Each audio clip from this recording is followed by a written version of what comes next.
I greet you in Jesus' precious name. It is Saturday morning. It's the 24th of February, 2024. And this is your friend, Angus Buchan, with a thought for the day. We start off in the Gospel of Luke, chapter 23, and I'm reading verse 50. Now behold, there was a man named Joseph, a council member, a good and just man. That was Joseph of Arimathea, a businessman.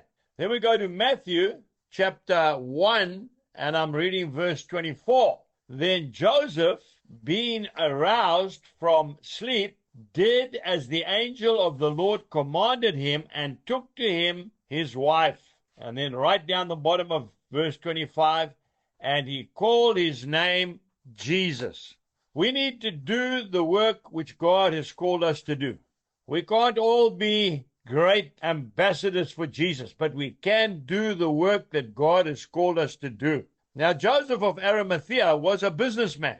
He wasn't a great preacher. He wasn't a great leader. He was a good, solid, just man. He was the one who went to Pontius Pilate and asked for the body of Christ. He could have done that at his own peril. He could have died for doing that. And he took the body of the master down. He washed his body. He embalmed his body in fresh linen, which he bought, and spices, which he paid for. And he put the body of Christ in his own personal tomb that he had cut out of sheer rock for his own burial. Very expensive operation. He did it gladly because he loved the Lord. Just an ordinary man doing his little part of what God has called him to. What about Joseph, the carpenter? You don't hear much about Joseph, do you?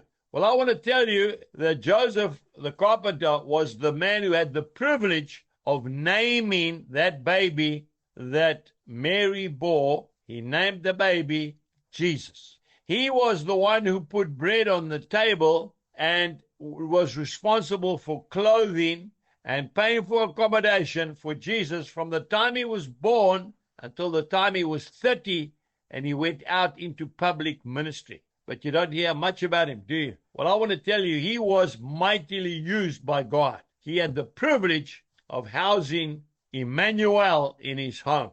I read this beautiful little saying the other day in a devotional.